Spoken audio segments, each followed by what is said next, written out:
Church bells at 2 o'clock. Pretty cool. Better than the call to prayer. Most beautiful sound in the world.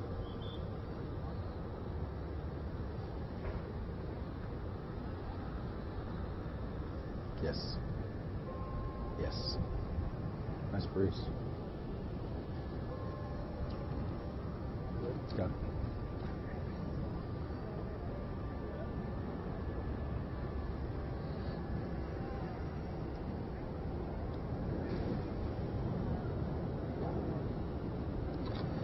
Well, welcome, a wonderful September 27th welcome to our listening and viewing audience. We are like Waldo, you know, where's Trento Vision? Where's Tom Trento and the team today? Well, as many of you know, our die-hard viewers and listeners, those of you who are interested, seriously interested in behind-the-scenes video and audio, behind-the-scenes information, you're with us every day, 2 o'clock on the East Coast. Our friends in California, it's 11 o'clock in the morning. You're rolling out of bed, half of you, you're having a cup of coffee. Welcome to Trento Vision with Tom Trento, your guest. We're broadcasting live right now. Yes, it's live. This is not make-believe video. This is for real. And if you have a computer upon which you're watching, you could probably figure out where we are. It's not that hard. We're in front of the one of the most recognizable buildings on the face of the earth, and one that is the epitome of what it means for democracy on this globe.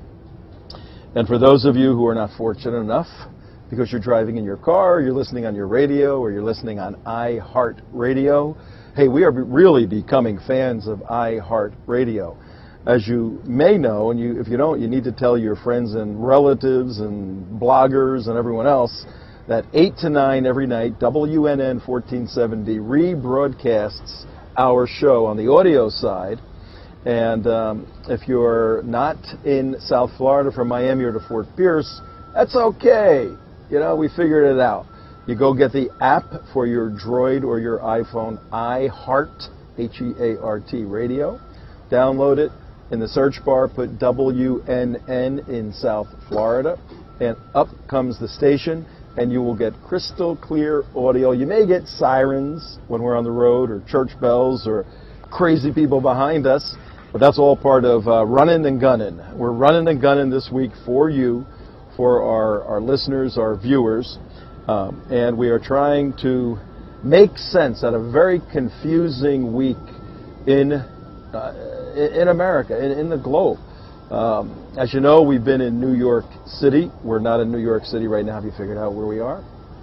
There's a big house behind us. It's white, and it's called the White House. I am sitting on the curb in front of the White House. Yes, we're sitting down right now. Sitting on the curb in front of the White House, broadcasting live to you about a very, very, very important topic. Today our topic is, where is Bibi Netanyahu? Why isn't Bibi Netanyahu in that house a little later or earlier this morning? Or, logistically, why isn't the President of the United States in New York City right? He could have done The View, he could have done Letterman, he could have, done any show he wanted to, and met with the man who's carrying the weight of Western civilization on his shoulders today. He could have done that, our president. He chose not to. So, Bibi, we got your back today, and we're going to ask 2 or 3 compelling questions to our president that we wish you would have been able to ask if you were where we are. Actually, you probably couldn't even have got this far. They probably would have shut you down coming into the airport or something, sadly. But we think Americans, patriots, need to demand, absolutely demand, a summit meeting between you and the president. Just you two guys in a room. You know, that's all. No beer, no nothing. You two guys in a room. Teach our president a lesson on what is important for national security and the image of what's important. Well, that's what our show is going to be about today, ladies and gentlemen. We're broadcasting, as I said, live from the White House, Washington, D.C., in this beautiful dog day of summer, though it is fall now. We have the team, Alan, Mike, Mark, and 25 other people here. They carry our bags and get us drinks and all of that. Now, this is really low-budget broadcasting, but we're making it happen. The issue before us is the issue before Prime Minister Benjamin Netanyahu today as he speaks at the General Assembly at the UN. And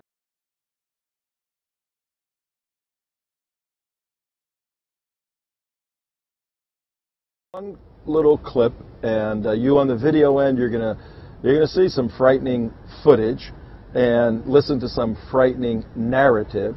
And those of you on the radio end, you will hear everything. You won't miss anything. Though it's better to be looking, on the TV and then replay it at night on WNN. And I'd like to kick off our show today, and thank you for being with us, everybody. We get your emails and your texts and your Facebook comments. You love the show. It is an exciting show, it really is. It's a blast putting together. We broadcast at 2 o'clock on East Coast every day, and when we leave here, we usually go debrief on the show, put some information together.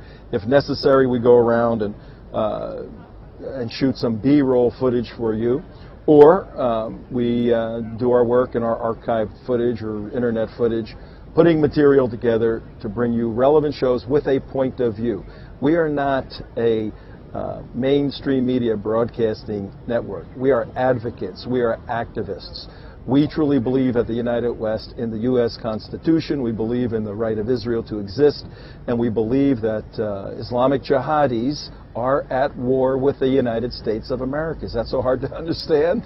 And when somebody declares war on you as a people, then we believe it's critically important to respond to that ideologically and kinetically if necessary. That's why our guys are fighting. They were fighting until we surrendered in 2 theaters. But notwithstanding that, we fight the ideological, the cultural battle against Muslim jihadis. And they are best seen by understanding who the Muslim Brotherhood is. And the best way to understand the Muslim Brotherhood's plan for America is to look at Glenn Beck's amazing 2-part series.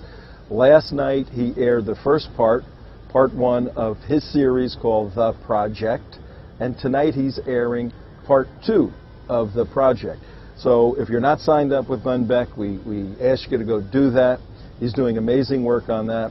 As many of you know, I'm one of the co-authors of Sharia, The Threat to America. And Glenn is utilizing several of my Team B2 colleagues, like Claire Lopez and Patrick Poole and John Guandolo and Steve Coughlin.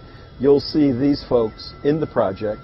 And the project is simply the Muslim Brotherhood's Project for America, a written, detailed, specific plan as to how, written in the 80s, 81, as to how the Brotherhood's long-term plan was a cultural takeover of the United States of America. And this sounds crazy. I understand it sounds crazy. But is it any more crazier than the video we showed you from this past Sunday, where the moderate Muslim dignitaries from the Muslim parade in New York City were demanding that the United Nations write an international law against our First Amendment? Whoever 30 years ago would have thought that something like that was even comprehensible? And then you add a Muslim attack in New York that killed 3,000 people, that devastated our economy, and you go, there's no way in the world that Muslim jihadis would even get a hearing in the United States. But you add a president who was schooled in a pro-Palestinian framework. Sadly, our president, President Barack Hussein Obama, was schooled by the leading PLO representatives in the United States representing the PLO. He's schooled in that mindset. Our president's legacy is to establish Palestine as an independent state. He believes that would bring equality on the world stage, taking Israel and the United States down a notch, taking our economy and our military down. Those two elements, taking Israel and the United States economy and military down would make the world a safer place and justice for more people. That's a political view that's being implemented by this president. We repudiate that. We think that is horrendous on its face, and when you analyze the detail, it's horrible. That's why the United West, Tom Trento, Trento Vision, we're running all over the Northeast, bringing you this critical information. But listen carefully, watch carefully, as we show you a clip from the news regarding the military capability of Iran. Iran is not a tiny country, not a banana republic. It's a highly industrialized, highly capable military competent entity. Take a look right now as we show you this piece. Missile tests showed off their capabilities, and a new report from the Pentagon confirms it. Iran's ballistic missiles are more accurate, more versatile, and more deadly than ever. The report finds that Iran may be technically capable of flight testing an intercontinental ballistic missile by 2015, the type of missile that could hit the U.S. if it works. This is going beyond simply being able to strike at other countries in Iran's neighborhood. Analyst John Pike says Iran already has missiles that reach more than 600 miles, enough to strike Israel's eastern border. But the report reveals Iran continues to improve a ballistic missile with a range of nearly 1,300 miles. This would give them the ability to attack a number of European countries, which would give them a degree of political influence in a crisis that they might not otherwise have. The real battle may come on the high seas, though.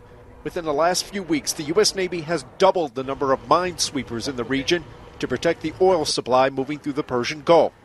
The Pentagon report says Iran is developing short-range missiles that can identify ships at sea and maneuver towards them in mid-flight.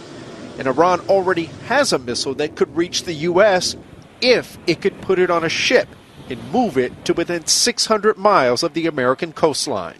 And if you wonder why it is Iran keeps delaying a missile they could shoot at long range against the United States, I suspect maybe it's because they're working on the easier solution, the missile fired from a ship. Okay. You've heard of Pat Robertson and the Christian Broadcasting Network, CBN.